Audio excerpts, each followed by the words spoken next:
So I do have something, an announcement I'm going to make, but then I think you've all received a statement that has been released from Secretary Rubio and the NSA Director Waltz, and I'll be reading that as well for those who are watching from home and around the world. All right, we're all good? All right, thank you again, everybody. I just want to remind you as I walk into this room now, this is my third time walking into this room. I do so with a whole host of people behind me, literally and figuratively. And without their assistance and without the staff of this department, this briefing would not be possible. The nature of the work that happens is intensive. It is quiet. I won't say it's anonymous because we all know who's doing the work. But these are people who work every day to analyze, to research, to design, to help move forward the agenda and the policy of the Trump administration and the Secretary of State, and it is a terrific work for the American people. So again, I want to thank everyone for making it possible for me to be standing here as well. So let's get started. Again, I have a little bit of a what we call a topper here for everyone who's watching, and welcome aboard. Let's see here. All right, to begin, as Secretary Rubio made clear yesterday, Venezuela is obligated to accept its repatriated citizens from the United States. This is not an issue for debate or negotiation, nor does it merit any reward.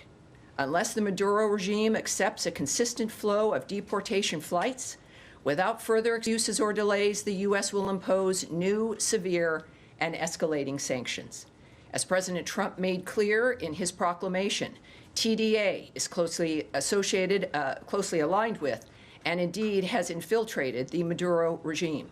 Maduro maintains close ties to regime-sponsored narco-terrorists.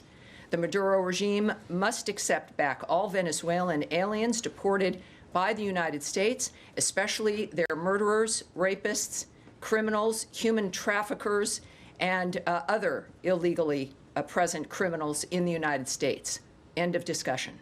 We will impose new and more severe sanctions upon any failure to do so or delays. Let me be clear, the United States government will enforce the laws of the United States.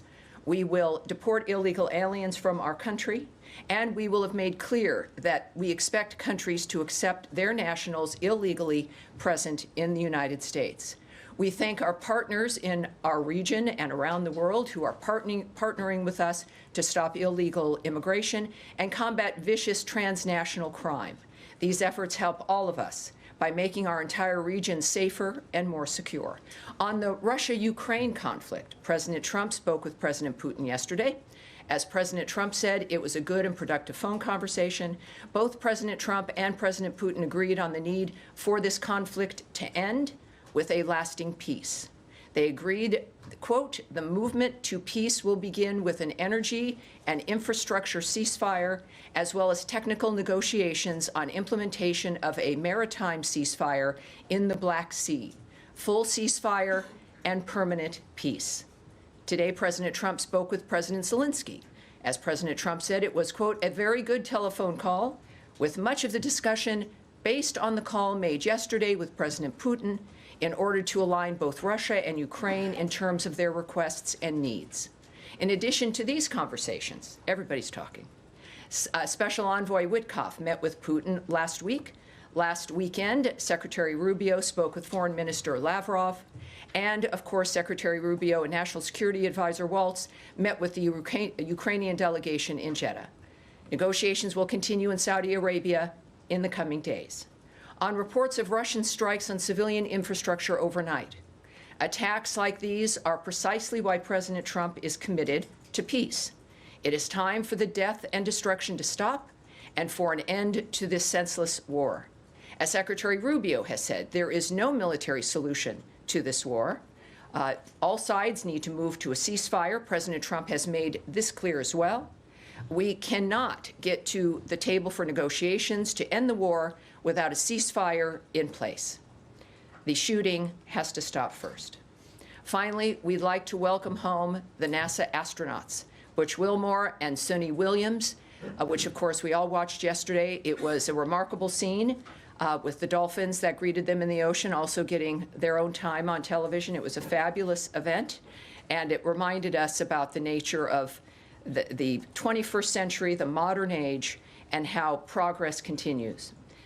Now, you also have, that's the opening here of what I've seen, of course, over the last 24, 48 hours. Of course, there's always something that feels like it should have been a month of news that is happening on a daily basis. But we also have a direct statement, which I'm going to read to you as well, and to those who are watching from home or from their offices and from around the world, a statement from Secretary Rubio and the National Security Advisor, Mike Waltz. And this also directly addresses some issues that we're expecting to come up, certainly in the next week, and the nature of where things stand at this point. And so here is that statement from the Secretary of State and the National Security Advisor. Today, President Donald J. Trump and Ukraine's President Volodymyr Zelenskyy had a fantastic phone conversation. President Zelenskyy thanked President Trump for a productive start for the work of the Ukrainian and American teams in Jeddah on March 11th. The meeting of the senior officials from both nations significantly helped in moving toward ending the war. President Zelenskyy thanked President Trump for the support of the United States, especially the Javelin missiles that President Trump was first to provide, and his efforts towards peace. The leaders agreed Ukraine and America will continue working together to bring about a real end to the war, and that lasting peace under President Trump's leadership can be achieved. President Trump fully briefed President Zelenskyy on his conversation with Russian President Putin and the key issues discussed. They reviewed the situation in Kursk and agreed to share information closely between their defense staffs in the battlefield situation as the battlefield situation evolved. President Zelenskyy asked for additional air defense systems to protect his civilians, particularly Patriot missile systems. President Trump agreed to work with him to find what was available, particularly in Europe. The two leaders also agreed on a partial ceasefire against energy. The technical teams will meet in Saudi Arabia in the coming days to discuss broadening the ceasefire to the Black Sea on the way to a full ceasefire. They agreed this could be the first step toward the full end of the war and ensuring security. So let me just remind you here that that is technical teams. It will not be principals going to those negotiations. President Zelenskyy was grateful for the president's leadership in this effort and reiterated his willingness to adopt a full ceasefire. President Trump also discussed Ukraine's electrical supply and nuclear power plants. He said that the United States could be very helpful in running those plants with its electricity and utility expertise. American ownership of those plants would be the best protection for that infrastructure and support for the Ukrainian energy infrastructure. President Zelenskyy also thanked President Trump for continuing to push humanitarian concerns, including the exchange of POWs. He noted that they had just had a successful exchange and thanked the president for his leadership. President Trump also asked President Zelenskyy about the children who have gone missing from Ukraine during the war, including the ones that had been abducted.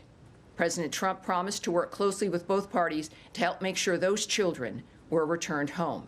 They agreed all parties must continue the effort to make a ceasefire work. The presidents noted the positive work of their advisors and representatives, especially Secretary Rubio, National Security Advisor Waltz, Special Envoy Kellogg, and others. The presidents instructed their teams to move ahead with the technical issues related to implementing and broadening the partial ceasefire.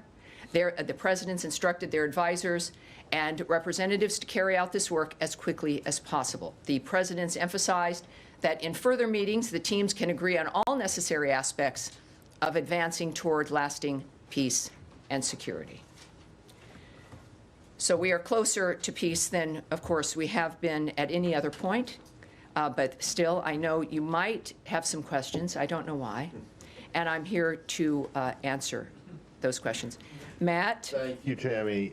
Can I just start with, since you opened with Venezuela, and this can be a very simple yes or no answer, did you get an answer to the question I asked on Monday about whether using the AEA for these deportations means that you recognize Maduro's government and that he is and him as the legitimate leader of Venezuela? I do have an answer to that. You do? Okay. And the answer is no. No, okay. The answer is no. There is clearly, we've made it clear, and it's been obvious for quite some time, that Maduro is a dictator. It is a regime that we do not recognize. And we also understand, of course, that what we demand of him is something that has got to happen. I made that clear in my topper.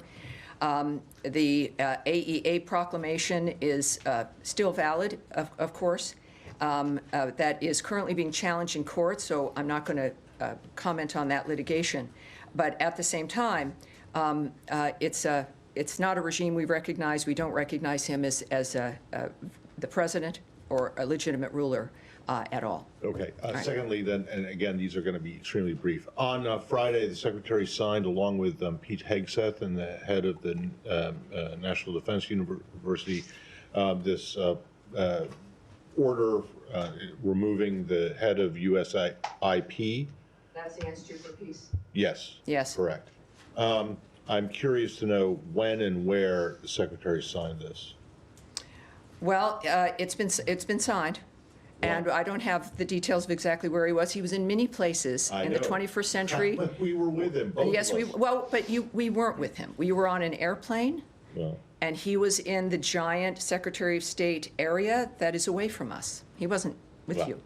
He wasn't. Yeah, but there's plenty of ways in which something can be signed. Fine, And can you assure us that it was his signature was not done by auto pen? I've never known him to do that. Okay. But what I can tell you is that it was signed. Okay. It was signed. Yes, sir. Next All right. one- So next this one is like the Matt Lee show. Well, no. Yes, It's not Daphne. trying to- And Daphne, we can yes come. or no question. Are we Yes staying or in the no same answer. region, Do you have though? anything? Can you tell us anything about Pete Morocco and his move from USAID? Well, Pete Morocco is returning to the State Department full-time as the Director of Foreign Assistance.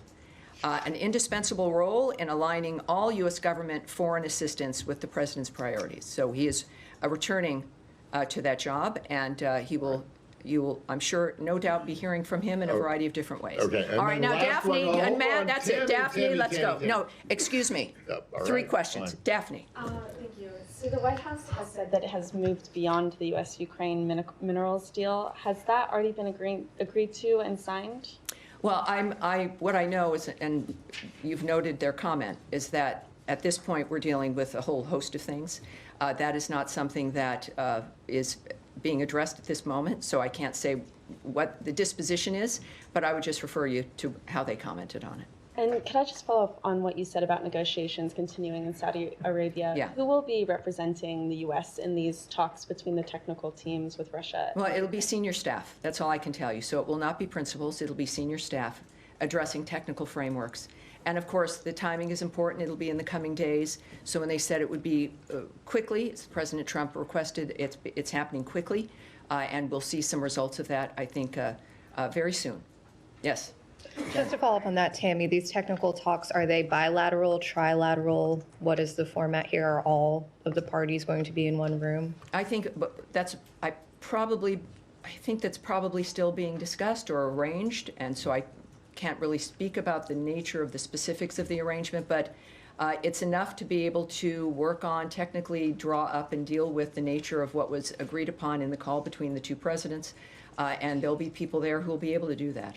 And then on the issue of the abducted children, Yes. this was brought up in the Zelenskyy call, according to that statement, but the administration has cut off the funding for the research into the abduction of these children, some 30,000, and there's reports that the data collected on these children could have possibly been deleted. Do you have any comment on the decision to terminate the funding and the whereabouts of the data? Well, the funding has been cut based on the assessments that we've been making regarding a whole host of funding, if it worked within our framework of what was in America's interest.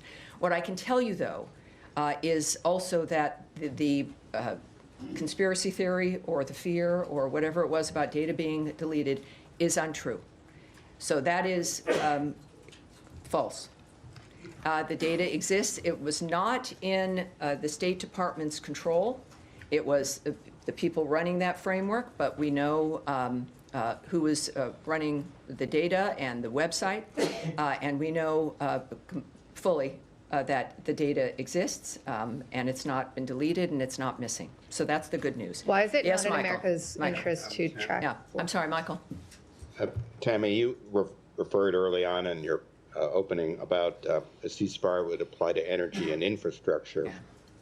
the statement says agrees on a partial ceasefire against energy. It doesn't say anything about other types of infrastructure. Can you explain what specifically the partial ceasefire covers? And when it says energy, what does that mean specifically? Does it mean the electrical grid? Does it mean power plants? What really is covered by this ceasefire?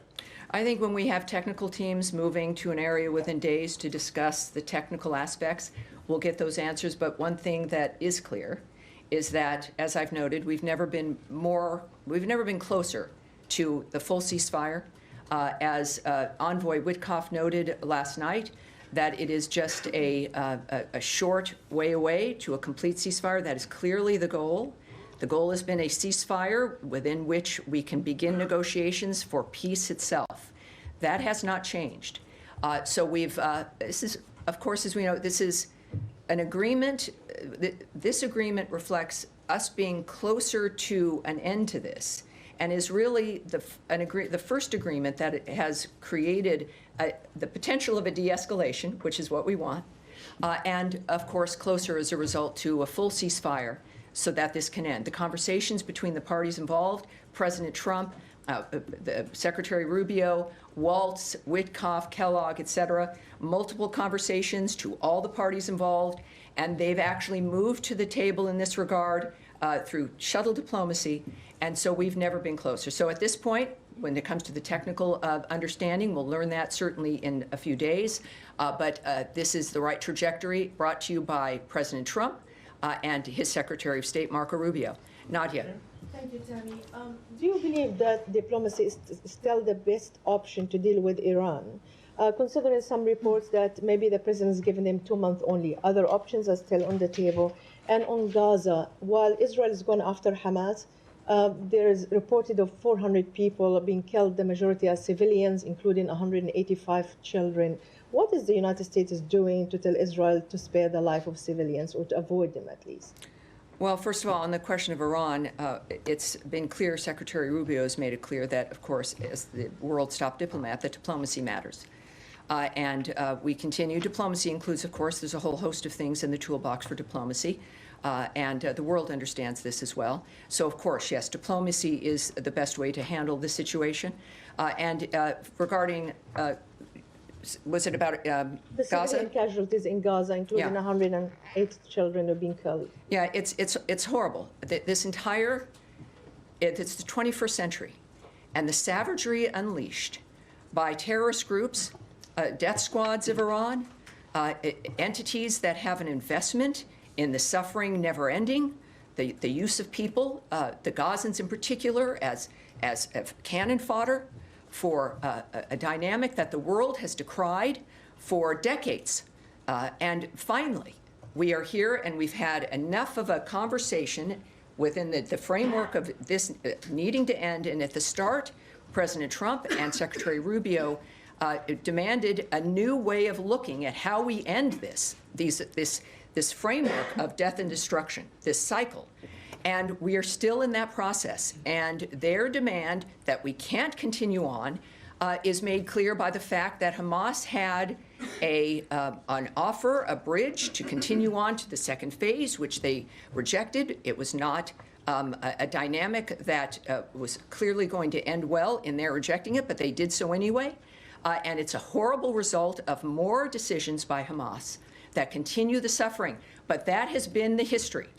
And so we not only decry the loss of life and the impact on children around the world, but enough to where President Trump has one term, and his focus has clearly been peace on this planet in every single fashion.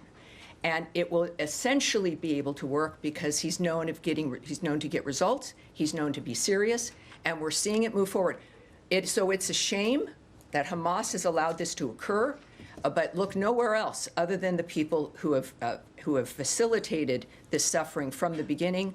The Trump administration, Secretary Rubio, the Department of State of this country are determined and are the ones working to make sure that this stops. And certainly the region understands that this is a real opportunity finally to change what's been happening in the world. Yes, sir. Tammy, can I? Yeah, staying in this region, please. I was just wondering if Secretary Rubio had any conversations since the strikes with his Israeli counterparts, and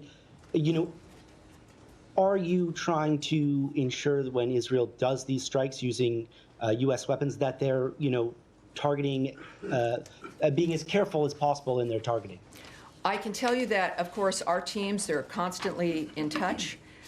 There's been no phone call arranged yet, direct phone call between Secretary Rubio and Israeli counterparts or Israeli leadership. But of course, this is not a situation where if it's out of the news, the teams working to change the environment stop and leave an office or stop and just do something else. So this is a constant, as you might imagine, a constant effort on every element of foreign policy, certainly when it comes to war, ceasefires, ending conflict. So they're constantly working, and certainly we want peace. We're working for this because we deplore the loss of life, as do the Israelis. These are things that are happening that none of us want to continue, and so it's difficult, but those conversations are ongoing. And of course, we stand with Israel in every circumstance. They are our ally, and we continue to work to make sure that this conflict that we're able to stop it. Yes, Saeed, please. Thank you, Tammy. I mean, just to follow up on Nadia's question, there were 180 Palestinian children that were killed and so on. And my question to you that, Israel has used like 100 fighter jets supplied by the United States of America.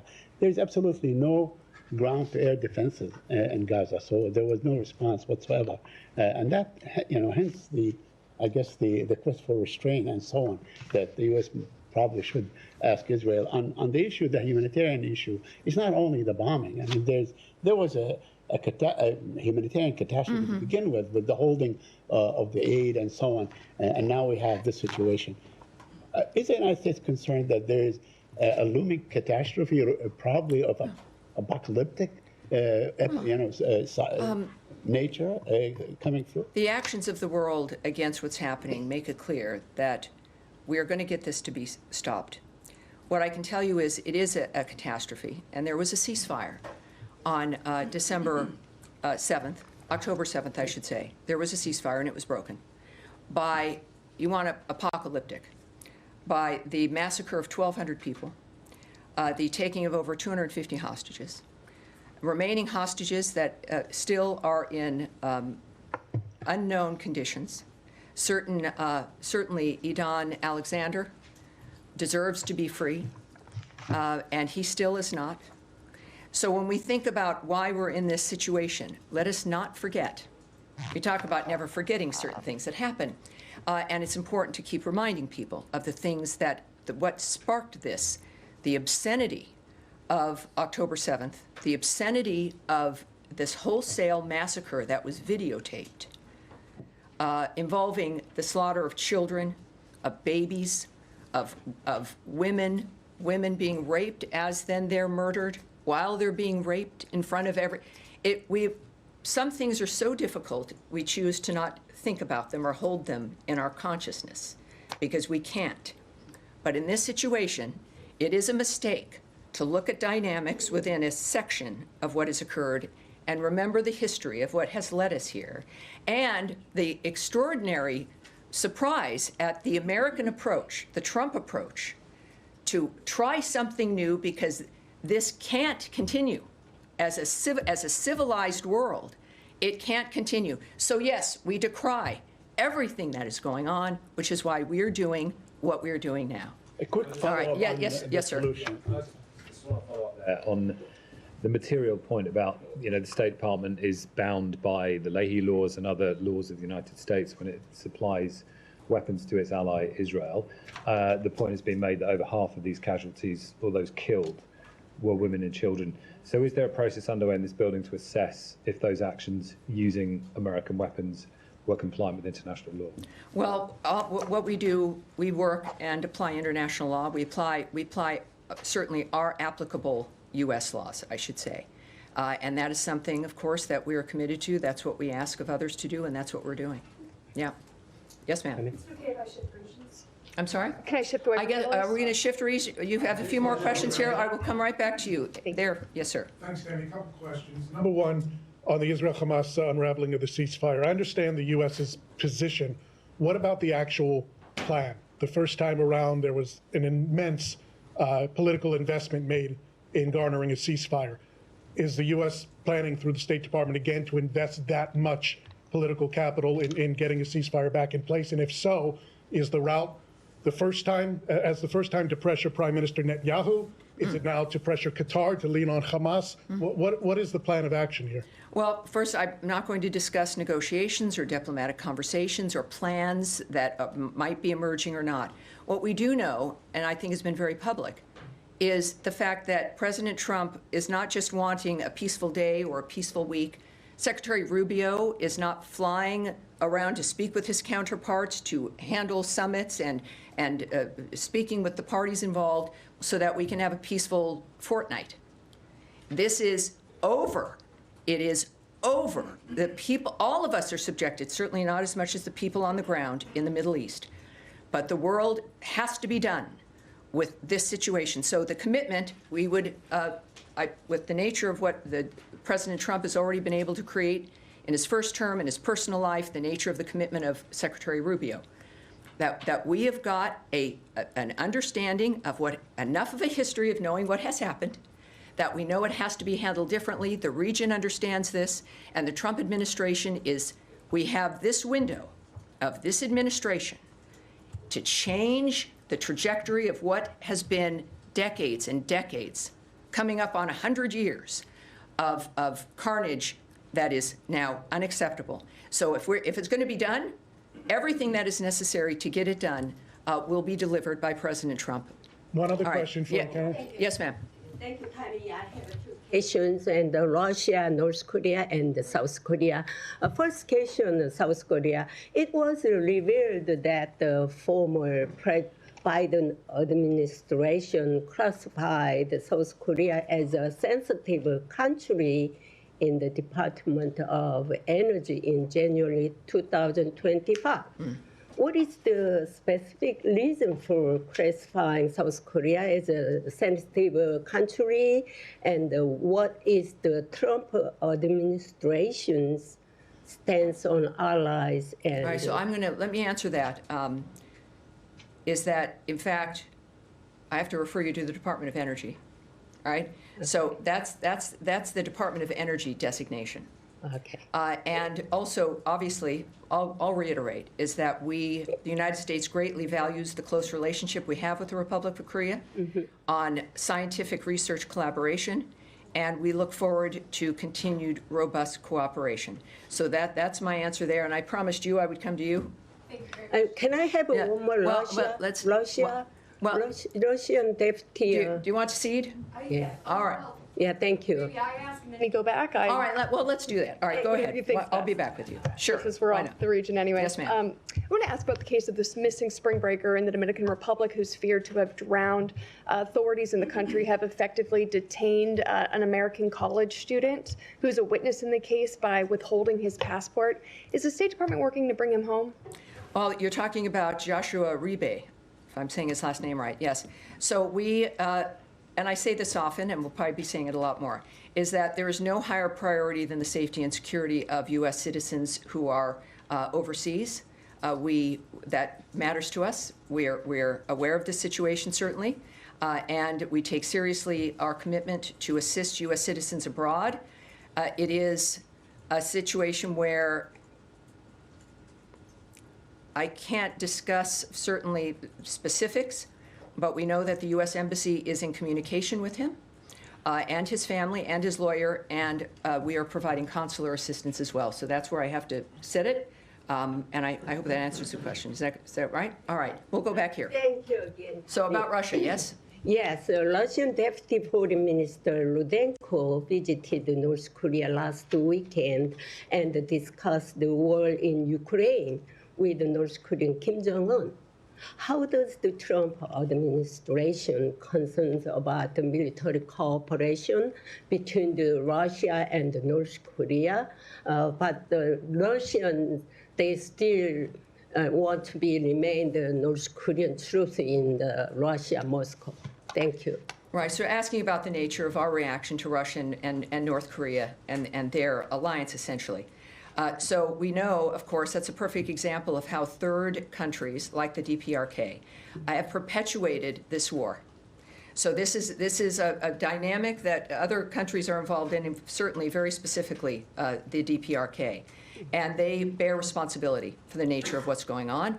We continue to be concerned about their direct involvement in the war, their military deployment to Russia, and any support provided by the Russian Federation to North Korea in return also must end. So they're realizing the situation is changing, and that's good news, but we certainly, I think it's been made very clear the difference. Thank you. Yes, ma'am. Thank you. Following up on the Ukrainian children and the grant that you confirmed has been terminated to the research initiative at Yale University. Does the Trump administration and the State Department believe that it is in the interest of the United States and the American people to support initiatives like that one that has been gathering evidence on Moscow's abduction of Ukrainian children? And you mentioned that Trump had spoken to Zelenskyy about this, and he had said he would work closely with both parties to make sure that those Ukrainian children are returned home. Are you saying that this administration and this department are going to help find other initiatives or support other initiatives to help find and bring back those Ukrainian children? Well, as our review began when it came to foreign aid, I cautioned everyone to not associate buildings or an infrastructure or the existing status quo as being the only way possible to achieve our goals. And that includes foreign aid. We were, of course, reminded that while certain things were being cut, it didn't mean we were stepping away from foreign aid.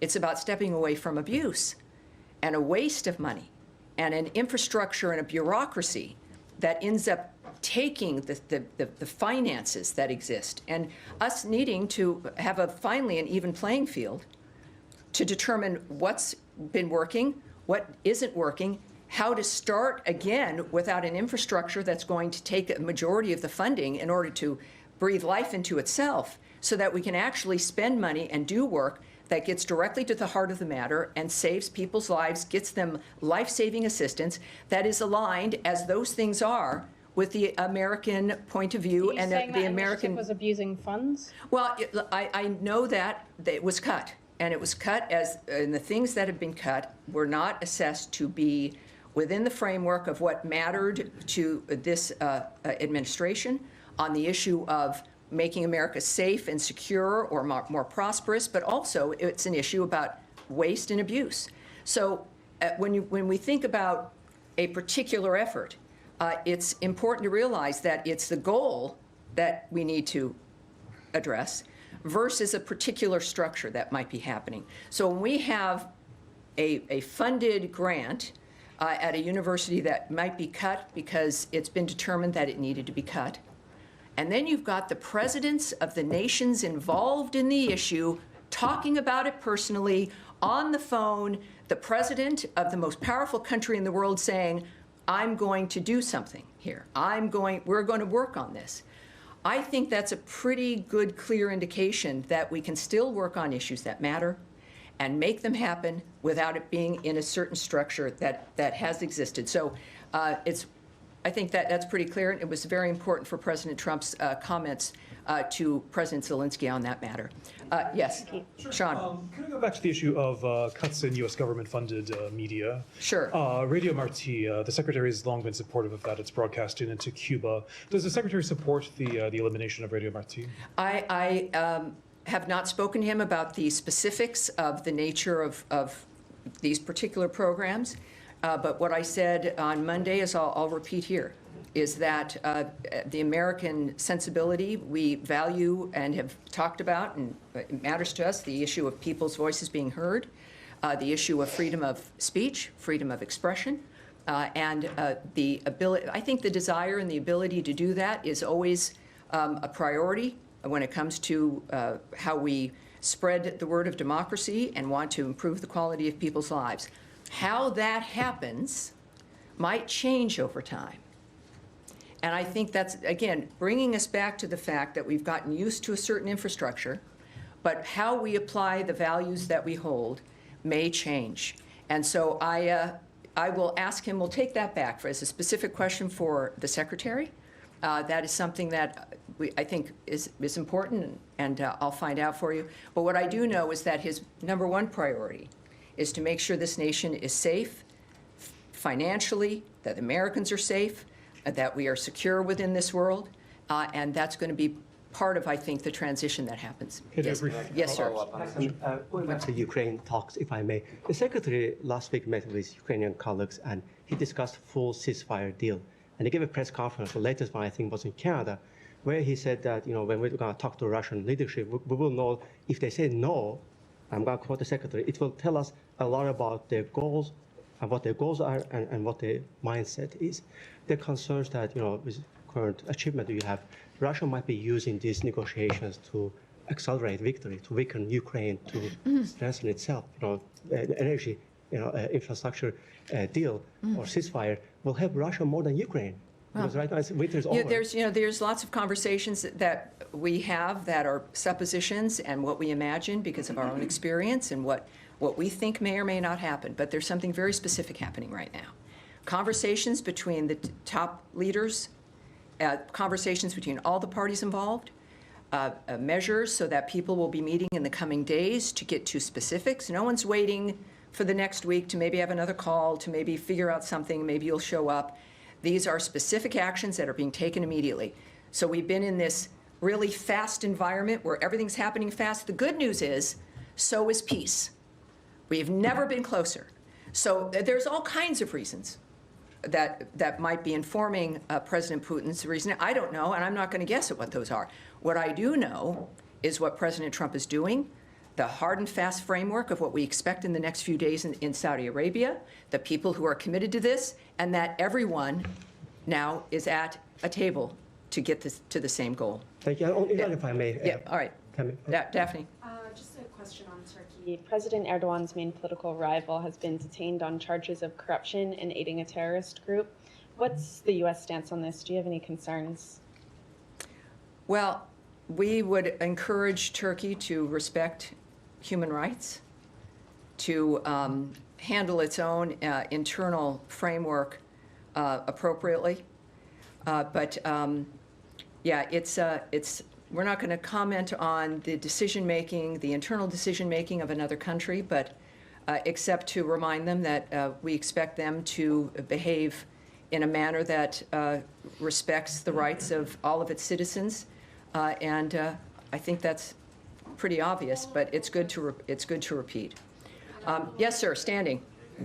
Yes, sir. Thank you very much, Tammy. In Pakistan, the most popular leader, Imran Khan, has been in jail now for last 2 years. Could you introduce yourself too? First time seeing you. Jaleel. Nice to meet you, sir. Thank you, Tammy. In Pakistan, the most popular leader with a majority number of seats in the parliament, Imran Khan, and the biggest charity collector as well, has been languishing in jail since last 2 years. And in 2 years, everything in the country, whether it is the democracy, whether it is the women's rights, everything has been shattered since last 2 years. President Trump was talking a lot about Pakistan before the elections, and thousands of his new voters in the U.S. and millions of Pakistanis are expecting him to take some sort of action with regard to that country. Do you have anything in mind or have heard anything the president said? Well, what I can tell you, as I've just noted about Turkey, is I'm not going to comment on the internal frameworks of another country. I do know that, what's it been, 8 weeks? President Trump's been here 8 weeks? Yes. And it's a lot's going on, right? Regarding his intentions and actions, you can reach out to the White House. But I do think that, President Trump has made it clear that, as has Secretary Rubio, that we care about the planet, we care about our neighbors, we care about what's happening on the globe, and that's been evidenced by our actions. So Thank you, sir. Yes. All right, now, go with you. I've been skipping around you here, and there's no reason for that. Switching to deportations, if I may, couple questions.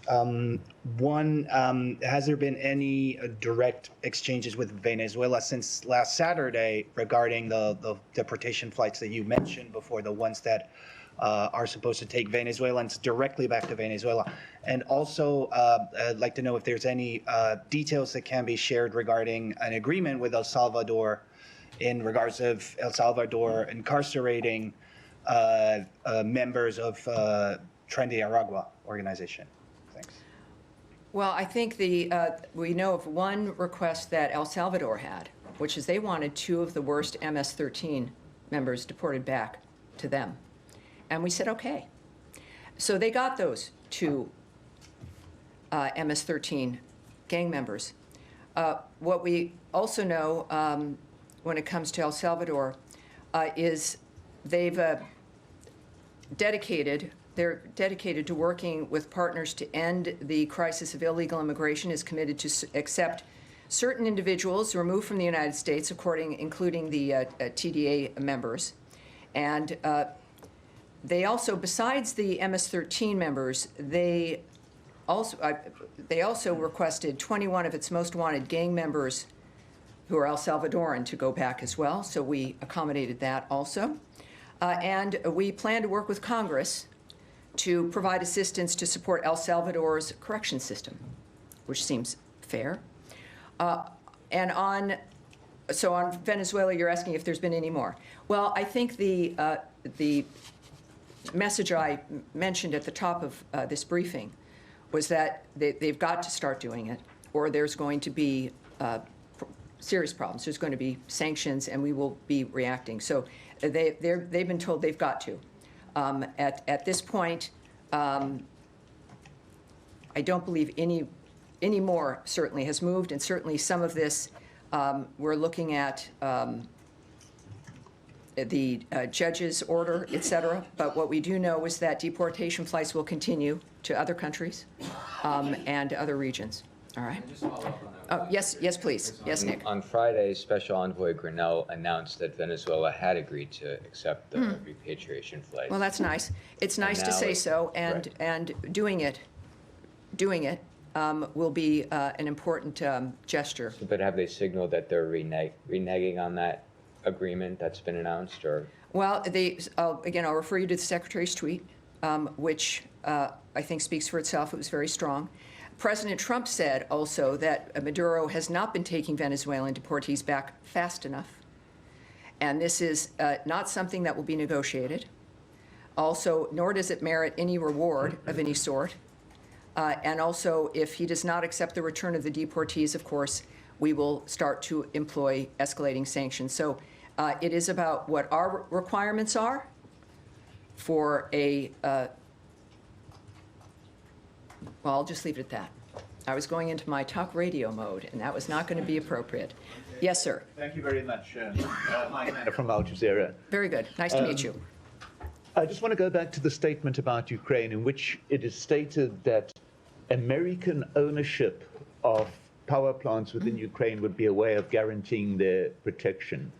Is we talking about physical ownership, taking over ownership of the plants from the Ukrainian authorities? Well, again, that comes from President Trump, who is one of the best businessmen we think has ever been around, and he knows how to make deals. And there's a serious consideration, in fact, that if you have an American-owned entity via a company, perhaps not certainly the government necessarily, that creates, I think the presumption is that it creates a deterrent to strike, that you have also an economic partnership that increases the economic viability of a nation, the general, certainly infrastructure stability of a nation. When you have people running your infrastructure, or in a particular part of the infrastructure, who know what they're doing, and that maintains not just the economic framework, but also a security framework because of the nature and the need for energy. It also is, I think it is, and I don't want to presume what President Trump was considering, but just as a regular person, you'd realize that it is probably somewhat beneficial to have an economic relationship with a nation that has a history of being able to protect itself and protect its friends, and makes it a little bit more difficult to attack you because of what the results might be. All right. Yes, sir. Ahmed Hazim, Jazeera Arabic. Just want to go back to Gaza. I don't think that I got some of your answer there. Is the U.S. proposal that Hamas rejected, as you said, is it still on the table? And are you still pushing for another kind of a deal that to end this new escalation now and get us back to the track to negotiation for the second phase of the original ceasefire agreement? Yes, knowing the envoys, the special envoys that we have, it's not that anything is off the table. It is about adhering to what the bridge would be, when would have been, and that is something that can still happen. So that's what we hope for. It's why we do this, right? It's wanting to have that and to try to forestall saying no and going back to the old dynamic. So when you've worked hard on an issue and it's a proposal that's been made, that certainly is something that can be revisited. All right. Yes, sir. Okay. Thank you, Tammy. Now one question on Iraq. How does this administration, looking at the disputes between Erbil and Baghdad over the... I'm sorry, between what? Between the Christian region of Iraq and Iraqi government over the energy issue and also over the budget issue. And are you willing to help to resolve this issue? And my second question, you said the diplomacy is the best tool to approach the Iran to resolve the issues between you. But what we hear from the Iranian foreign minister, they say that there are that they don't go to negotiate with the U.S. with the maximum pressure. How do you see this condition? Are you willing to get them some relief? Well, here's what I'll say about the Iraqi government, that we're urging the Iraqi government to reach an agreement. You're talking about energy, yes? Yeah. With the international oil companies to resume oil exports through the Iraq-Turkey pipeline as soon as possible, and to honor the existing contracts with U.S. companies. So that's part of the issue. Reopening the ITP ensures Iraqi oil can reach global, especially European markets. Iraq benefits from the stability of resilient supply chains, as we all do. Regarding Iran, I can't speak to their reasoning on most anything, obviously. But President Trump has an approach that he is committed to because he wants a result. And we are seeing some of those results now, and we will continue to see more. Certainly, the Houthis are seeing the results of what we are committed to do to make sure that things change in this planet. And I have no doubt Iran has noticed that. Yes, ma'am. Yes, there are reports in the Lebanese media that I'm sorry, in which media? Lebanese media. Lebanese media, yes. Yes, that Morgan Ortagus had calls with the speaker and the prime minister, pressuring, I'm quoting here, pressuring them to start negotiations, political negotiations with the Israeli beyond the ceasefire. Is this accurate? Are you trying to start negotiations? Well, so you're asking a question about something that you saw in media that may or may not have happened, and so is a hypothetical, and that I should speculate. I can't do that. We're going to move on. Yes, ma'am, in the back, right there, with glasses. Yes, ma'am. I want to move to the Red Sea, please, and talk about the Red Sea I'd say shipping. stay right here, but yes, go ahead. Yeah, the commercial activity there obviously very disrupted. Is the United States working with partners like Great Britain, Egypt, and Saudi Arabia to solve the problem with Houthi attacks in the Red Sea? Or is that just a U.S. Attack right now? I need to go back and check, because I was going to presume here, and I need to go back and check and see regarding what other elements might be involved. But let's make sure we get that to her, should we? All right, good. Can I also ask that on Ukraine, with the power plants in Zaporizhia, Mykolaiv, and Kursk, if there's any move to have some observers come and look, because those have been at least on generators, some of them for 3 years. Well, I'm sure that when we're just, what Saudi Arabia will have with this meeting of technical individuals, that's even a point after a ceasefire's been achieved, right? When you have observers, right? That is not, none of that is going to be discussed. Nothing with either Russia or Ukraine is going to, can be discussed regarding that until we have a ceasefire, to where then we can move to talk about the specifics of how to implement the security as we move forward. So we will. There are people that All are right. in place to observe. All right. So we do one more? Yeah, And we'll, Bangladesh. I'm sorry? On Bangladesh? Bangladesh. All right, yes. Thank you so much. And Tammy, congratulations. This is your third time, but this is my first time here. Thank you so much. All right, good. So I'm not the newbie then. Okay. Good. U.S. intelligence chief, Ms. Tulsi Gabbard, has warned about Bangladesh that growing threat of Islamist extremism and effort to establish an Islamic caliphate. While she didn't directly accuse the interim government of, led by Muhammad Yunus, but Muhammad Yunus has vehemently denied this concern, calling them untrue. However, just yesterday, a large pro-caliphate rally took place in Dhaka University. If you let me, this is the picture here, raising serious concern about the situation. Given the U.S. government ongoing concern, U.S. considering taking serious action such as sanction against U.S. government. And second part, second part. May I address this? In general, may I address this, sir? And Thank you. 8 years. I think we're looking for a response, and I'm going to give you one. Please. We condemn any instances of violence or intolerance directed toward members of minority communities in any country, and have welcomed measures taken by Bangladesh's interim government to ensure safety and security for all in Bangladesh. That's what we're watching. That's what we expect. And that will be what continues. And Thank you, everyone. We've got a very busy day in front of us. Thank you, everyone. Thank you so much. Thanks for being here. We will do it. I know there might be more things to talk about on Friday. Thank you, everyone. Have a great day.